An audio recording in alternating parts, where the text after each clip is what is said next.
game easily. BTB, who's feeling the same? Everything that we speak is building a flame. It sparks from the beat, so remember the name. From the bars that we bring, who's killing the game easily. BTB, who's feeling the same? All right, guys, we are finally back. The Bring the Bars podcast is back. It's been on a hiatus for a while. And this episode, we got Endless Mysfit for the return episode of the Bring the Bars podcast. How you doing, man? I'm doing good, my brother. How about you, man? How you been? I'm doing great. I'm excited to kick these off back again. And doing awesome. This is going to be fun. And to kick these off, I always like to have the artists introduce yourself, let everybody know a little bit about yourself, where they can find your music. All right. Well, I go by Endless Mysfit Music. You can call me Endless. Some of you already call me Mysfit. You know, either way it goes. I'm a producer, singer, rapper. You can find me on anything. I'm YouTube, Spotify, Apple. I'm on everything. I have a YouTube channel with beats on it, and I have some songs mixed in. And this year I'll be adding a whole bunch more music to it. So I'm excited, man. It's a good year, man. Perfect, man. I'm excited too. And I like to always start usually at the beginning, growing up in your youth with your parents or whatever. What kind of music was played around in your household growing up? So I'm from Carlsbad, New Mexico. So a lot of independent grandparents and stuff, a lot of, Mexican music, Tejano, stuff like that. Obviously, my mom was good with country music and popish stuff, so I always got the lighter stuff of that. 90s country was always banging in the suburban. Same on my end, man. My mom the same way. My pops was like he was a biker hippie, you know what I mean? So he always liked to listen to the old school rock, you know what I mean, and the heavy metal. So he liked Metallica, he liked a Megadeth, his favorite band was Rush. So, I was always influenced by that. And then, homies and stuff, that's when the rap and stuff in the 90s, came around. I learned rap and R&B from them. And then, like I said, I'm from New Mexico, man, got a lot of Cholo family. So, a bunch of oldies I'm always playing everywhere I went too. So I have a pretty big background on music, man, to be honest. Yeah, I love that you said Rush. Yeah, I don't hear that a lot, and I'm a huge Rush fan myself, so it's funny that you bring up Rush. And for the hip hop side of it, what was your first introduction into hip hop? You're saying with some friends, homies growing up. What was the first artist you remember hearing and made you fall in love with the genre? Honestly, probably one of the first rappers I really heard that I got the jam out of my own was probably fucking Coolio, man, on Dangerous Minds, off the soundtrack, man. And then after that, of course, Pac and Biggie were always big, but Bone is what really got me, man. Like Bone Thugs and Harmony was my shit in the day, you know what I mean? We're bumping East 99 all the time and just followed them, man. I mean, if you listen to anything I do, you could probably see I'm influenced by them a lot, you know what I mean? They knew how to carry the harmonies and still be hard and do a rap at the same time. And that's what I do a lot of the time. So, you know what I mean? And you could tell I'm really heavily influenced by that for sure. And they were my shit in the 90s, man. Yeah, they really stood out. Especially what was coming out at that time. And then Bone Thugs came out and brought this, like you said perfectly, this whole harmony that just, you didn't hear a lot in hip hop. It was always these straight rugged bars, hard hitting. Yeah. And they brought in the flow and the harmony with it. And I liked them too, because when I was young, man, I didn't feel like I had that prominent voice for rapping. So the harmonies would actually back me up. So, getting to see someone do it the way they did it, it was it really got me started. You know what I mean? It took a while before I got I felt I was comfortable with my voice as just a solid, simple rap. You know what I mean? So that was my shit back in the day. Like I said, we were always bumping Bone, man. And you're saying your confidence starting out. When you started, you're a producer and a rapper as well. What did you start with? Actually, I started off as an artist first. I was singing since I was young, man. Everybody in my family can sing if they take it serious or not. Some of them are just fucking around, but they'll just be sitting there singing a song to themselves. You're like, damn, you know what I mean? But so I've always sang, but it was about 15 when I actually started hitting the beats, when I actually started learning how to record all that and stuff. So, I started making beats back when I was 15, and I learned everything like that on my own, you know what I mean? And I didn't even really start doing beats for real till probably 3 or 4 years ago. I didn't even use an 808 until 3 or 4 years ago, you know what I mean? So I didn't really take it that part of it serious. I just kind of make beats because, back in the day, not everybody gives you a shot, so I learned to do everything on my own. So I don't have to rely on anybody, I could make what I liked and do it how I want. And even if I was the only person that liked it, hell, I got to make it and do it, you know what I mean? So, yeah. And you're talking a big thing I think we all start off with, like when we first start recording or writing music, is definitely the confidence in our own voices and hearing it back for the first time. When you like first wrote your track, what pushed you to actually go onto a microphone and record it? And how did it turn out? Did you like it? Did you hate it? How did it all work out?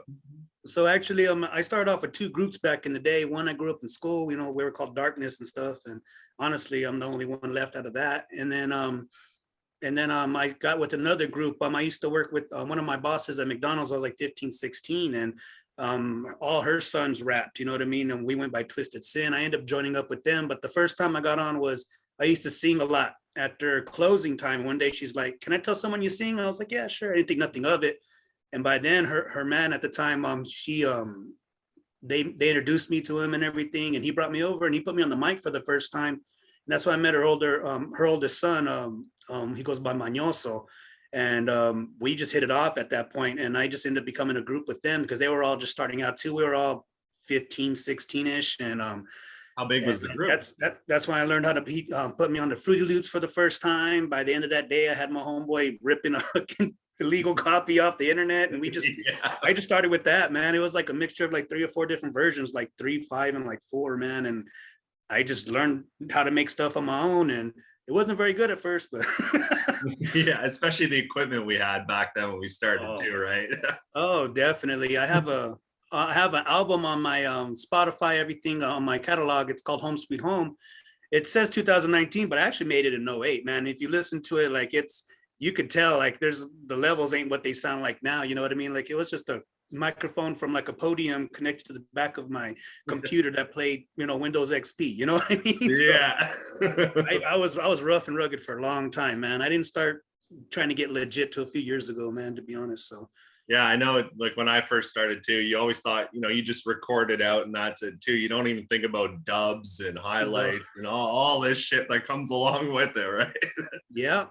I learned dubs a little bit after recording, man, and then I got to the point where I was doing too many because I was always trying to do harmonies and add extra parts, and you know I still do it, but everybody that's ever mixed my shit down would be like, again, dude, like you need to stop. I'm like, but it sounds great, you know? Or at least I think so. Shit. Yeah. And one thing I always loved was just the name Endless Misfit as well. I like to ask a lot of these artists this question is, how did the name Endless Misfit come about? And did you used to go by different names before you settled on Endless? So my very first names one was SD for Silver Dragon, man. I love dragons and shit. So, and then after that, I went by Dark Child for a long time, but honestly, like a lot of people use that name. So one day I was showing one of my boys a verse before we recorded it, and the very first line on it, and I was going through a thing that week. I was trying to figure out what I wanted to be named, and I was actually going to pick Misfit, but in my first line of that rhyme, it said I'm endless, and it just goes off. And then when I said it to him, I stopped right after I said that, and I was like, what about endless, man? He goes, that's perfect for you. And so I went with endless, and Misfit Music was just supposed to be like my label, you know, like what I would release stuff off of. Like I didn't want like a big label, but just for me, you know what I mean?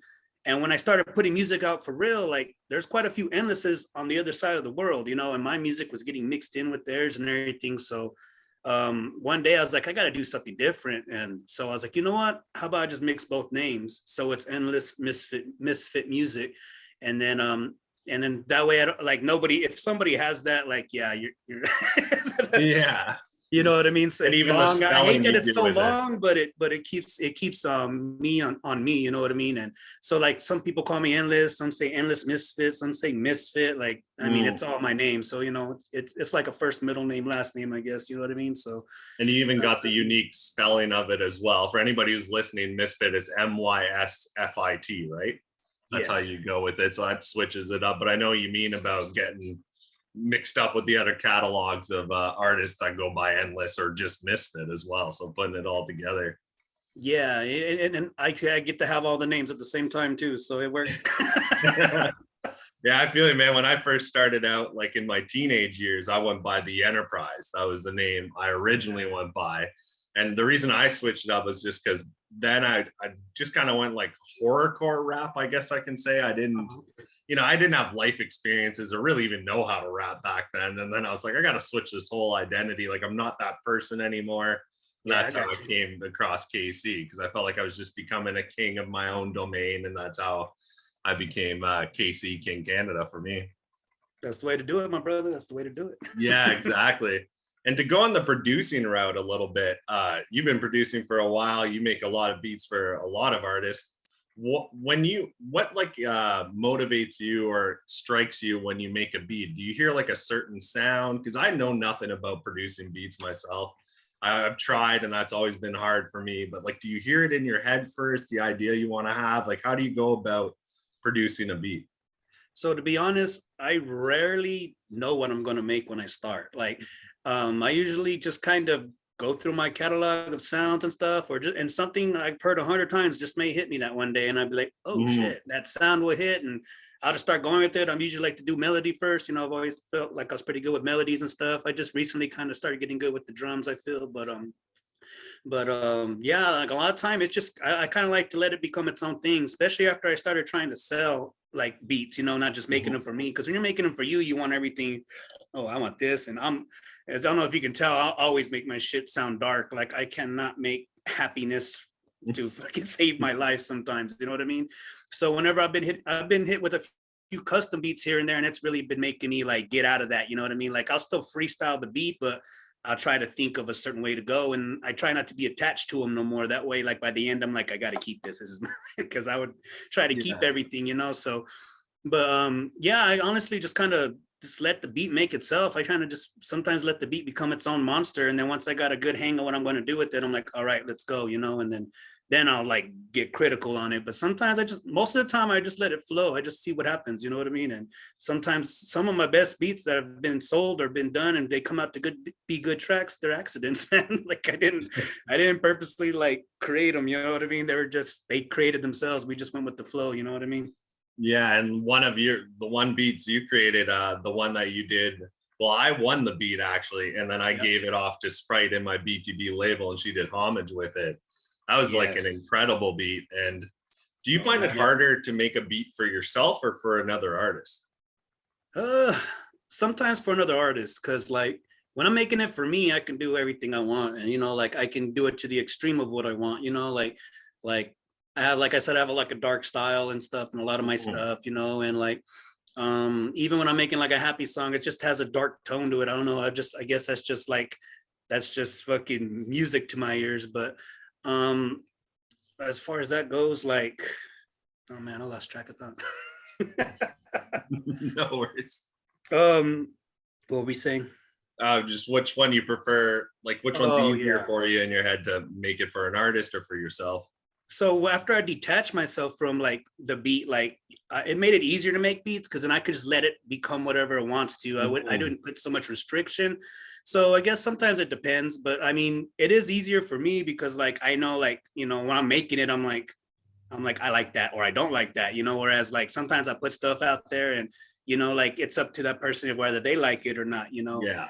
And then especially if I'm doing custom, I try to get as close to what they want, you know what I mean? But still try to do my own thing with it, and I just try to curb my style towards that, and sometimes I get lucky and sometimes I got to make it 2 or 3 different times before, like I've had a custom here and there where I'm like, I made this beat like 3 different times, man. I'm finally hoping this works for you.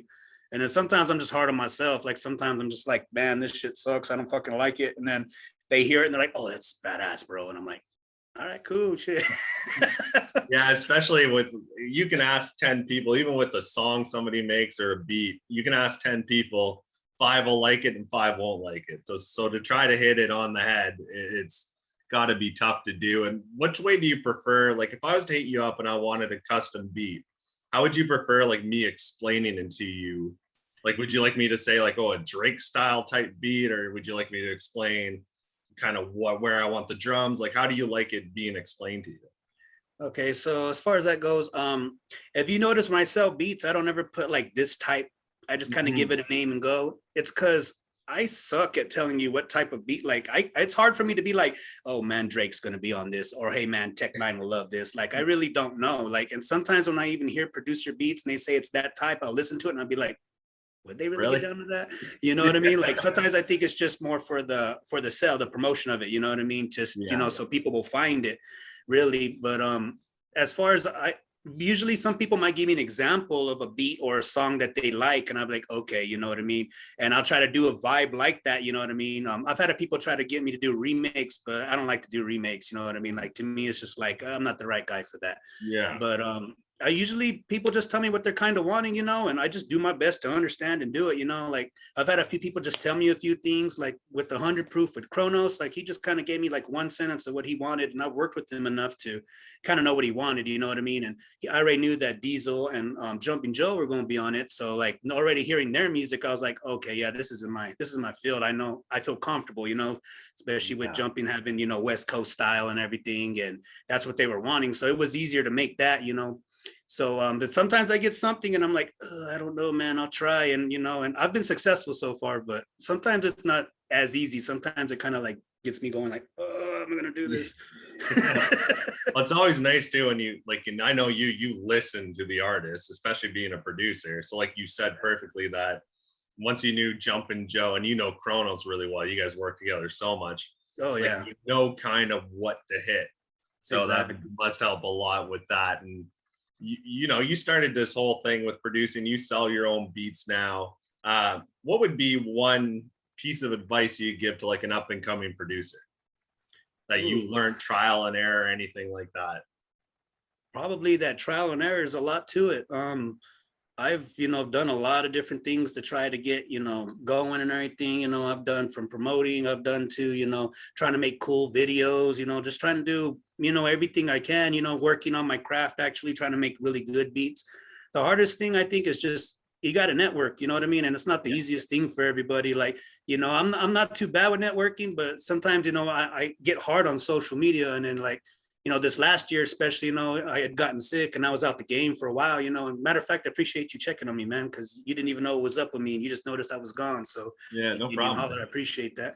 But getting back into it, it was a little hard, you know what I mean? Like right now, after putting out Rillo and stuff, and even before that, I was trying to, you know, interact with everybody, especially on the BTB page, you know, because like I was gone for a while, you know, so I had to show some love and everything and get back into the game and get back into the grind and just get everything going again. And like, I feel like I'm actually starting, you know, starting to get traction again. I'm actually starting to get somewhere, you know what I mean? So I would say, man, just networking, getting some good people to work with, get some good relationships, because that takes me farther than anything. I probably sell beats to people I've worked with multiple times more than I do with new people, you know what I mean? Yeah. Like, so like, that's what I would say. I'd say take that time to network and build those relationships, because like some of my best relationships that I've got, they're the ones that are supporting me. They're the ones that are buying the beats. They're the ones that I'm working with the most.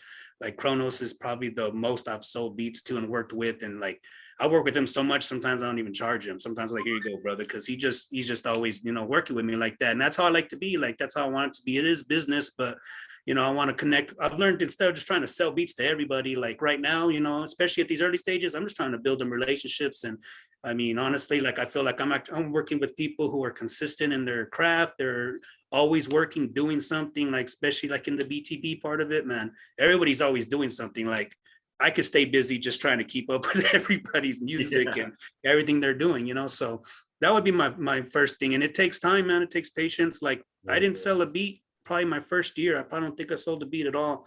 And then I slowly started selling beats, but then I would never hear the songs. You know what I mean? Yeah. It wasn't until about this last year where I'm actually starting to hear the songs come back and everything, you know, and it's awesome. Like you said, like Chronos, he's done some good songs with me. That one with Sprite and Ty, like they killed that. Like, it was awesome to hear that. I was like, wow, you know what I mean? Like, that's why I make beats, because I want to hear stuff like that. You know what I mean? Like when Jumpin' and Chronos and Diesel tore up 100 proof, I'm like, bam, like, that's why I make beats. You know what I mean?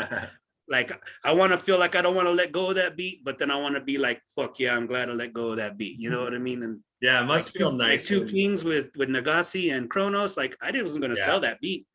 I was not going to sell that beat. I was like, I'm going to keep this shit. And I was like, nah, that's how I need to feel, man, when I let one. So I let it go and he picked it up. Like, I don't even think it was up for 30 minutes. He heard it and he got it. And I was like, hell yeah, I wonder what he's going to do. That's good. They did that beat justice too, man. The two beats track, both of them. And that beat just has that. I don't know, that song just has that. You know what I mean? It must feel so nice. Like you said, it's like getting rid of a bit like a baby, like something you pretty much brought up. But then to hear it and you hear these people, because Chrono, like everybody you named, Chronos, Sprite, Roz, Ty, like they're all such great artists. And it must feel so nice when you hear what they did to it. And sometimes does it throw you for a loop? Like you weren't expecting them to do that on the beat, like go that style? Oh, definitely. Chronos is big on that. Like I like Chronos because like he'll like make his own like I don't know. It's like when he does a song on my beat, it's like a whole different thing. Just like I don't know how he does it, but like he always comes up with something creative, or the guys he's working with come up with something creative. You know, like when he picked up the one for Fourth Dimension, like I was like, wow, you're gonna get this one? I was like, what are you gonna do to this? Because it's a dark beat, you know. And then whenever I heard the song, I was like, that's my shit. Like I like that kind of shit, you know. So. And then the way Sprite and Ty, like I was just like, whoa, what the fuck? She sent me that thing. She sent me the track. Goes, hey, you know, KC hooked me up with this beat and everything. And we got down. You want to hear it? I'm like, yeah. And I was like, what the fuck? I'm like, you guys doing shit like this? I was like, I felt like you with your beats on that one, because Sprite needed a beat, and I run BTB records. Like I like to provide my artists with the beats. I really wanted to write to that beat. But then she heard it, she's like, I got something perfect. And I was so sad giving it away myself, man. So I'm getting more from you in the near future, believe that. And I'll get you another one. Don't even worry about it, bro. But that was one too, where I was just like, damn. But they killed it, so I can't even be upset. And they represented your beat and BTB records perfectly. Yeah, it was awesome. It was awesome. It was an honor, man. It's like every time someone does something like that, I'm just like, hell yeah, that's why I make beats. You know what I'm saying? Like it makes me feel good. You know what I'm saying? And we were talking about Chronos earlier. I wanted to bring him up a bit. Was you guys just recently released Rillo? That's on all streaming platforms. You guys got to check it out. How did that whole concept come about, and when did it come about? So it came up it's probably been about a year, man. Like I said, I had gotten sick and everything back in July. So I want to say like, I don't know, probably the spring of last year, maybe I would say. Even when I sent him the beat, man, it was just like a simple, it had no 808 in it yet. The hi-hats were just, you know, simple. Like it was just a simple concept. But when I heard it, I already knew that he would love it, you know. And after I knew what I wanted to do, I was like, I know he'll love it. So I sent him that one and a different one to say, hey, which one you want to get on? And of course he picked that. He goes, that one.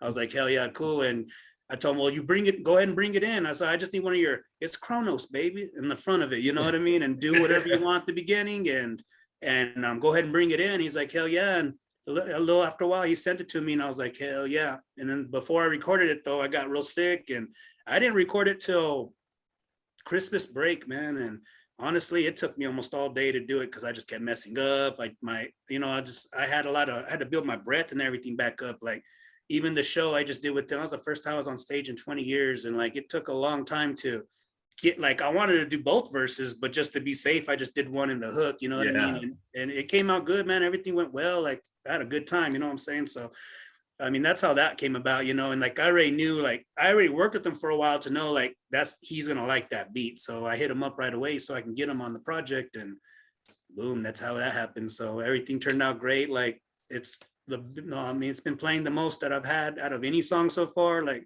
hoping to get my first 1K on Spotify with it. So man, it's a small step, but I mean, I'm fucking enjoying it. You know what I mean? You should be, man. That song is incredible. I still listen to it, and big shout out to Chronos because I've worked with him plenty of times as well. And what a great guy to work with. Just got to give him a huge shout out. How did you guys link up? Like, what was the first connection you guys had what started this whole working partnership? Honestly, he just hit me up one day. He's like, hey man, I see you make beats or whatever. And I was like, yeah, you know what I mean? And, you know, I told him my prices and stuff and he checked the stuff out and he went ahead and bought 2 right away. You know, a matter of fact, one of those beats, I can't remember the name. I remember the name of the beat, but I don't remember the name of the song. And it's kind of close to Rillo, you know what I mean? That's why, like, I knew he would like it, you know, whenever I made Rillo. So I was like, oh, hell yeah. And after that, like and then what got me going with him was like, not even like a couple days later, he was like, hey man, you want to hear it? And I'm like, what the fuck? Like for real? I was like, hell yeah. And he goes, this is the 3rd verse I've ever wrote. And I was like, what the fuck? Like, all right. Yeah. And I was like, hell yeah, and shit. And I was like, well, shit, he's like, let's keep working. So we've been, man, almost every project he's put me on, you know what I mean? So like, I really appreciate him, you know what I mean? And I've been working with him since, and shit, we already got more things we're wanting to work on. So it's shit, it's one of those relationships like I was talking about, you know what I mean? You Yeah. make friendships and shit with people and shit, and that's one of my real connects right there, for real. Like you said, networking is a big thing, and both you and Chronos know how to do it extremely well. Did you guys meet like online, or did you guys have a relationship before that where you met in person? Nah, he just, like I said, he just hit me up on Facebook one day. I actually didn't meet him till probably right before COVID. He did a show at the same spot that we did the show, and so I went over there and I met a few other people from here and stuff, because I had recently moved to Lubbock. Like, it's going to be 5 years now, but a few years back I was still new, you know. So I got to meet a few people, met some other, you know, pretty cool artists and shit, some from Amarillo, some from around here, and you know, it was a good experience, you know what I mean. And after we did that, he'd been hitting me up for a little while. Dude, we got to do Rillo. We got to do, even before we released it, we got to do it. And I'm like, I will, bro. I'll work on it. So this time I wanted to make sure. And since it was back at that same spot, I was like, it's a perfect chance to get the rust off. You know what I mean? Yeah. Great guy to work with. And like I said, networking's a big thing. Who were your biggest influences in producing, and also as a rapper? What were your biggest mainstream underground artists, whichever way you want to go? So as far as artists go, as far as being an artist goes, I've already told you, like Pac, Biggie, and Bone for sure. But I think two more that really popped out for me. Actually, I'll say three more. One was Tech Nine for sure. Like when his first album Angelic came out, I was like 18, and I was already on that dark shit, you know, and doing my shit. But like whenever I heard him, like I was hooked. Like a lot of people around me didn't want to hear his music. You know what I mean? They just want to listen to like Chicano rap and all that, and they were like, nah, I don't want to listen to that shit. I'm like, this shit's tight, man. I don't know what the fuck you guys are talking about, but it was up my alley, you know. I liked all the switch ups he would do. He just had fun with it, but he would still say real shit, or, you know, just, you know, he was having fun with that music. It wasn't just always just trying to be something hard. It wasn't complacent. Like it was like, I like switch ups. I like shit that changes, you know, like Rillo is one of those very few I'm going to do where the pace kind of stays, you know, the same. Like, I like to fuck with shit. So he was a big one for sure. And then, of course, Eminem, like, you know, who, like anybody that's lyrical, or like, I like to put a lot of rhymes and stuff, like, of course, nowhere near him, but, you know, it was just cool to see someone do that shit and be like, basically break the rules there, everything. Like, you can do whatever the fuck you want. And I'm big on that kind of shit. And then for sure, I have to say Method Man, like, he just has that bounce, man. Like whenever I have a kickback flow and I'm not trying to speed it or whatever, like that's somebody like I always like to look forward to. He just always had that bounce. And for an East Coast rapper, like he kept you intrigued, you know what I mean? Like it wasn't just lyricism, like he had lyricism and he had delivery, and he just the whole time you're just doing this, having a good fucking time. And that's how I like to be, you know? Man, you just named all those artists you name are in my top 10 for sure. Tech Nine's in my top 3. I was lucky enough to see him at a show and meet him too with Chris Calico. And oh man, and like you said, the flow switch up, like he's got to have one of the, in my opinion, a lot of people would argue with it and have their own, but just like you said, the flow switch ups, his flow is like unmatched towards anybody in hip hop, in my opinion. Yeah, I feel the same way. He sticks out. Like, you know, you could argue skill all day long. He's going to be up there regardless. I don't really care what your opinion is. You know, I won't say he's the best because everyone's going to have their own different. To me, he's one of the best. You know what I mean?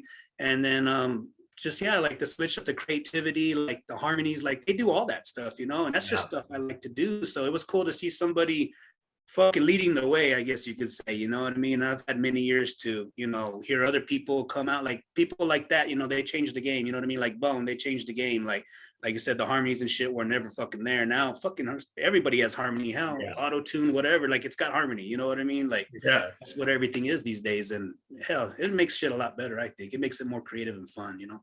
Yeah, I agree. And Tech Nine's the only guy I can see on one song who will bring out 9 different flows on one track.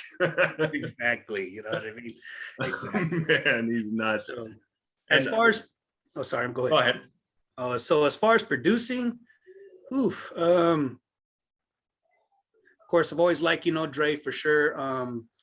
I think one of my favorites though was probably Timbaland, man. Like Timbaland was probably one of my favorites for real, because he had fun. Like you're gonna see a pattern with me. Like he had fun with it. His shit was creative. It was off. I like how he could change something off the wall that you'd be like, the hell is that? And then it becomes a fucking $1 million beat, you know what I mean? And everybody's jamming it 20 years later type shit, you know? Like I always like that. Like in R&B too, I would say like Aaliyah was a real big inspiration for me Yeah. because of the creativity. Like I like R&B, but to a point, like sometimes it gets boring for me. Like, you know, like you got a beautiful voice, but it's just the same shit. Like, you know, that was with them two together, they were always mixing it up. Like everything was always creative. And I like how he could like make something and then make them do a song to it that you would be like, that doesn't go together, but it does. You know what I mean? Like it did.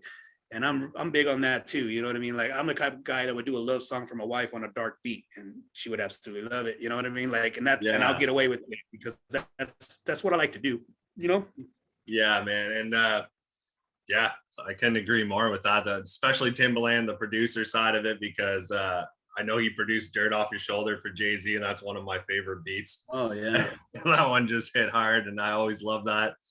I mean, hell, even like the old Genuine albums, you know what I mean? Like that was Timbaland, you know what I mean? Like yeah, he's always done some dope shit in any kind of genre, and I always liked it, you know, and you'll still see him up there doing shit. So like I guess he was a big inspiration by just having fun, by being able to stick out and not always stick to the same script, you know what I mean? Like, and he would just make classics out of it, and you know, and that's kind of like what I'm trying to do, I guess you could say.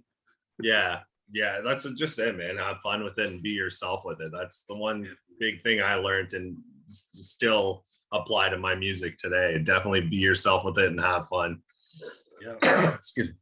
We're getting to a segment of the show that I love to do. It's actually called the Queen's Question. So my wife, my girl here, she listens to everybody in the BTB group, has her own BTB playlist. Loved Rillo, by the way. And every episode of the podcast, she likes to throw in a question. So the one question she had for you was, being a producer and a rapper, you know, we all hit writer's blocks or we hit these slumps. So if you hit a writer's block, do you find yourself going to producing to kind of get yourself out of the writer's block, or vice versa? If you can't produce, like you can't think of anything, do you go to writing to get yourself out of it? Definitely, like that is an advantage of it. Like if one part of the game is losing focus, then I could put energy to something else, you know what I mean? So I like with, you know, I'm a pops, you know how that goes. You have kids, you work, we do this music stuff. Like I'm just always just constantly moving. So I'm the kind of person, if this isn't working out, all right, well then let's work on this, you know? And so whenever I basically do all this in my spare time, I'll fit shit in a 2-hour window for this week, you know what I mean? Like I feel you on that, man. And that's how I do everything, you know what I mean? I mean, sometimes I'll have a whole day set, I'm going to make beats all day, or I'm going to record all day, and I guarantee I'm going to be out of this room 6-7 times doing other things, just because life is life, you know? But yeah, it does help, because if one thing's hurting, then I do the other. And then there's so many aspects, like making beats or writing or recording, or, you know, just even practicing, you know, just, you know, stuff like that. And it does help out that I do multiple things in that case, you know. And then I'm kind of one of those guys too, like sometimes most of my stuff, I don't always just sit there and write it. Like sometimes, like I could be at work and it just starts coming together, and, you know, I'll get my phone out and jot down a few lines, you know. And so sometimes I'll have my whole pattern array set, and I could just come home and fill in the words, what I want to do, and, you know, just stuff like that, you know. So I just try to find any way to stay, how can I say it? That I'm making progress, I guess you could say, consistently, you know. So that does help out. Yes, it does. Yeah, it's nice to be able to give like a refreshing of your brain, you know, to switch from one thing or another, or even just an artist. If you're just a rapper and you have writer's block, sometimes just stop focusing so much on it and just focus on other things in life. And like you said, it just comes to you. Like myself too, on my phone, it's loaded with just lines that just like it come to me while I'm outside or doing anything. It'll always just come to me. So it's always nice. You got to refresh your brain once in a while, for sure. Oh yeah, you got to turn it off sometimes, man. And that's another thing. Like you have to schedule you a break in there sometimes, because, you know, like you're just gonna go brain dead and then you're not gonna get nothing done, you know. So I do find myself doing that shit, you know, and I'll be kicking myself the whole time, but afterwards I'll be like, nah, I'm good. That was a good thing to do. Yeah. I'm a big believer in that too. Like you know, I'm a family man as well. We all have our side things. Like you said, you can try to lock yourself in here to do stuff. You'll be running out every 20 minutes to do something else with the family. And sometimes you just got to give yourself a day off with the family, and just, you don't always have to go 100 all the time. Exactly, you know, and I've been making changes like that anyways, just, you know, for better health. I'm getting older, you know, I'm about to be knocking on 40 pretty soon. So, you know, I'm getting up there, you know what I mean? And I gotta take care of myself. You know, I'm even switching jobs just to get something like a day job, you know, like have more time to do this stuff, more time with the familia. It's all balance, man. That's really what it comes down to. And Yeah. sometimes that balance ain't easy, you know what I mean? But I mean, you gotta have it. There's no way you can neglect something, because you neglect something, it's gonna cause poison in the rest of everything you got. So Yeah. Balance and priorities. We all know family's got to come first. The rest you do based around the family for sure. Definitely, definitely. But I'm looking at the time here. We only got a few minutes left before this is going to end. So just to end it off, I just want to ask, what's next for Endless Misfit? Can we expect albums, singles, more beats? What's next? So right now, actually, I'm working on more songs. Like I was gonna put it out. I announced I was putting an album out last summer, and I was actually working on it. And halfway through is when I got sick. So I've actually been working on a bunch of that, doing a lot of recording. I'm not sure when the album's. I would like the album to be out towards the end of the summer, but I'm debating on that or October. But definitely gonna have more music beforehand. Like I'm doing a lot of music right now, a lot of recording, a lot of writing. Got a lot of stuff done. I'm about to get in my mixing phase, which is a part of my craft that I really need work on. You know what I mean? It's one of the ones I've neglected for so long. So I'm going to use this time to get better at it. And then, I'm still making beats, you know, I really haven't been like pushing them out as much. I've been working more on the music, but once the music starts coming out, I'll start putting beats out again like I am. I mean, I'm still have people hitting me up and I'm still making them. You know, I still got a few in the stash. Like I got like 70 or 80 on the YouTube, you know, they've been there for a little bit, but so, you know, I'm still doing the beat making. If someone hits me up, I'll make them a beat. But I mean, at the moment, I haven't been pushing them out weekly like I was. And I'm kind of focusing on this. I wanted to get it going. And after, you know, Rillo, like people like, you know, they liked it. So to me, it's like, I need to get this shit done. You know what I mean? So I'm focused more on the music. There'll be more songs coming out. I got a full album coming out. It's going to be a full hour, 20-minute album. You know what I mean? Like it's going to be old school. Can't wait, man. But yeah, man, that should be coming out hopefully by the end of the summer. I'll keep y'all posted, and we're just gonna keep doing this thing and connect with more people and do more music. Definitely want to try to hit some more features. You know, after I get through this, you know, there's a bunch of people I want to work with. So just see what we got going on. I got a few already starting to hit me up. So I'm ready, man. I was out the game for like a year, and I'm ready to hit it hard, man. You know what I mean? Like I need to stick to my name endless. You know what I mean? I need to get it going. Perfect, man. Like you said, when you got sick, you left the group for a bit. The group definitely missed you, and you came back with a vengeance. I don't think anybody forgot who you were.